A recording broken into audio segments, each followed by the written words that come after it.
चिंता और भय को दूर करने वाली अभय मुद्रा के बारे में जानेंगे। अभय मुद्रा किसे करनी चाहिए, कब करनी चाहिए, कितनी देर के लिए करनी चाहिए, किस प्रकार से करनी चाहिए, क्या है इसके फायदे, इन सब के बारे में डिटेल्स में जानकारी लेंगे। तो चलिए शुरू करते हैं। कितनी देर के लिए करना है, इसका अभ्यास आपको 15 मिनट करना चाहिए। 15 मिनट से लेकर आप 30 मिनट 45 मिनट तक भी कर सकते। 5 मिनट में इतने कुछ खास रिजल्ट इससे मिलते नहीं है, तो कोशिश कीजिए कम से कम 15 मिनट करने की। करना किस प्रकार से है, इसकी जो विधि है वो एक दो तरीके से, अलग अलग तरीके से लगाया जाता है। मैं आपको एक एक विधि विस्तार से बताऊंगा। अभय मुद्रा जो लगाने का तरीका है, इसको आप एक हाथ से भी लगा सकते हैं और दोनों हाथ से भी लगा सकते हैं। एक हाथ से इस प्रकार से आप लगा सकते हैं कि आपके जो ये हाथ है आशीर्वाद मुद्रा में इस प्रकार से लाइए अपने, ये जो है शोल्डर के लगभग लाइन में लेकर आना है।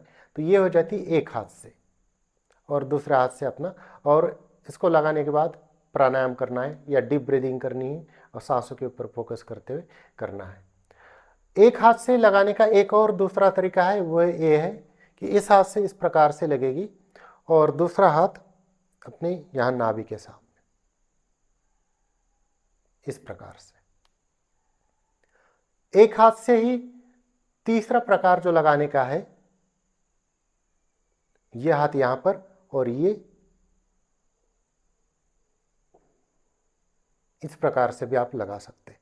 दोनों हाथों से लगाएंगे तो इस प्रकार से अभय मुद्रा ये हो जाएगी। आप चाहे तो इसको ऐसे आगे भी रख सकते हैं, ये भी चल जाएगा। ऐसे रखेंगे तो ठीक है, इसके मुकाबले ये ठीक है। वैसे यहां पर भी चल जाएगा, लेकिन यहां पर लगाना ज़्यादा ठीक है। और यहां पर इस प्रकार से ये हो जाती है आपकी अभय मुद्रा। प्राणायाम करना है पूरक, यथाशक्ति कुंभक, दीर्घ रेचक। तो आप कोशिश कीजिए, तो मैंने आपको सभी प्रकार बता दिए। बेस्ट रहेगा या तो आप ये एक हाथ से लगाना है तो ऐसे लगा लीजिए, या दोनों हाथों से लगाना है तो ये वाली लगा लीजिए।